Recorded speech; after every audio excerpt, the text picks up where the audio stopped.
ദക്ഷിണ ലെബനനിലെ ബിൻഡ് ജിബെയിലിൽ നടന്ന Israeli drone ആക്രമണത്തിൽ 3 കുട്ടികൾ ഉൾപ്പെടെ 5 പേർ മരിച്ചതായി ലെബനീസ് ആരോഗ്യ മന്ത്രാലയം അറിയിച്ചു. ആക്രമണത്തിൽ 2 പേർക്ക് പരിക്കേൽക്കുകയും ചെയ്തു. സമീപ മാസങ്ങളിൽ ഇസ്രായേലും ഹിസ്ബുള്ളയും തമ്മിൽ നടക്കുന്ന സംഘർഷത്തിലെ ഏറ്റവും ഗുരുതരമായ സംഭവങ്ങളിൽ ഒന്നാണിത്. ലെബനീസ് ഉദ്യോഗസ്ഥർ ആക്രമണത്തെ ഉടൻ തന്നെ അപലപിക്കുകയും സാധാരണക്കാർക്ക് നേരെയുണ്ടായ മനഃപൂർവ്വമായ ആക്രമണമെന്ന് വിശേഷിപ്പിക്കുകയും ചെയ്തു. ലെബനീസ് വാർത്താ ഏജൻസിയുടെ റിപ്പോർട്ടുകൾ പ്രകാരം ഡ്രോൺ ആക്രമണം ഒരു മോട്ടോർ ബൈക്കിനെയും ഒരു വാഹനത്തെയും ലക്ഷ്യമിട്ടാണ് നടന്നത്. ആക്രമണത്തിൽ ഒരു പിതാവും അദ്ദേഹത്തിന്റെ 3 കുട്ടികളും മരിച്ചു. അമ്മയ്ക്ക് പരിക്കേറ്റു. പാർലമെന്റ് സ്പീക്കർ നബീഹ് ബെറി പറയുന്നതനുസരിച്ച് കൊല്ലപ്പെട്ട കുടുംബത്തിന് US പൗരത്വമുണ്ട്. ആക്രമണത്തിൽ 2 പേർക്ക് കൂടി പരിക്കേറ്റിട്ടുണ്ട്. ഹിസ്ബുള്ള അംഗത്തെയാണ് ലക്ഷ്യമിട്ടതെന്ന് പറഞ്ഞുകൊണ്ട് ഇസ്രായേൽ സൈന്യം ആക്രമണത്തിന്റെ ഉത്തരവാദിത്തം ഏറ്റെടുത്തിട്ടുണ്ട്. പല സാധാരണക്കാരും കൊല്ലപ്പെട്ടുവെന്ന് ഔദ്യോഗിക പ്രസ്താവനയിൽ സമ്മതിക്കുകയും ചെയ്തു. ഇസ്രായേൽ പ്രതിരോധ സേന കൂടുതൽ വ്യക്തത വരുത്തിക്കൊണ്ട് പറഞ്ഞു, സാധാരണക്കാർക്ക് സംഭവിച്ച നാശനഷ്ടത്തിൽ IDF ഖേദിക്കുന്നു. നാശനഷ്ടങ്ങൾ പരമാവധി കുറയ്ക്കാൻ IDF പ്രവർത്തിക്കുന്നു.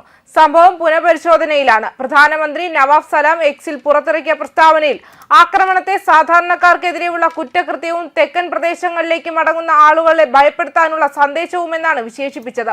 ലെബനീസ് അതിർത്തിക്ക് സമീപമുള്ള ഇസ്രായേൽ സൈനിക നടപടികളെയും സാധാരണക്കാർക്കുള്ള സുരക്ഷയെയും കുറിച്ച് ഇപ്പോൾ ചർച്ചകൾ നടക്കുന്നുണ്ട്. അമേരിക്കൻ മധ്യസ്ഥതയിൽ നവംബറിൽ വെടിനിർത്തൽ നടപ്പാക്കിയതിനു ശേഷം തെക്കൻ ലെബനനിലെ ഹിസ്ബുള്ള കേന്ദ്രങ്ങൾക്ക് നേരെ ഇസ്രായേൽ ആക്രമണങ്ങൾ തുടരുന്നുണ്ട്. ഗാസയിലെ സംഘർഷം ആരംഭിച്ചതിനു ശേഷമുള്ള 1 വർഷത്തിലേറെയായി തുടരുന്ന ആക്രമണങ്ങളുടെ ഭാഗമാണ് ഇത്.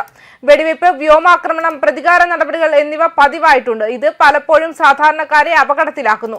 ഇറാന്റെ പിന്തുണയുള്ള ഹിസ്ബുള്ളയെ നിരായുധമാക്കാൻ ലെബനൻ അമേരിക്കയിൽ നിന്നും സൗദി അറേബ്യയിൽ നിന്നും വലിയ സമ്മർദ്ദം നേരിടുന്നുണ്ട്.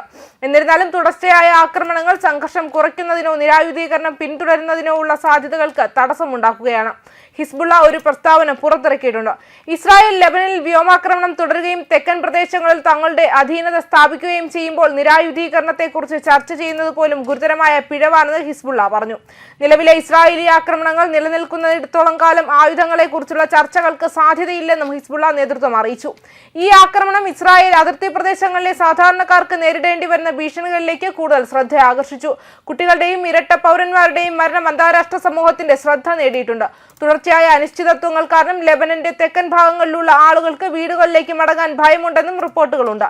മാത്രമല്ല, ലെബനനിൽ ഹിസ്ബുള്ളയ്ക്കെതിരായ ഇസ്രായേൽ വിജയങ്ങൾ സിറിയയുമായി സമാധാന ചർച്ചകൾക്ക് അവസരങ്ങൾ സൃഷ്ടിച്ചുവെന്ന് ഇസ്രായേൽ പ്രധാനമന്ത്രി ബെഞ്ചമിൻ നെതന്യാഹു തന്റെ മന്ത്രിസഭയെ അറിയിച്ചതിന് തൊട്ടു പിന്നാലെയാണ് ആക്രമണം. 2024 നവംബറിൽ വെടിനിർത്തൽ കരാർ ഒപ്പുവെച്ചിട്ടും ലെബനനിൽ ഇസ്രായേൽ സൈനിക പ്രവർത്തനങ്ങൾ തുടരുകയാണ്. ന്യൂസ് ഡെസ്ക് കർമ്മ ന്യൂസ്.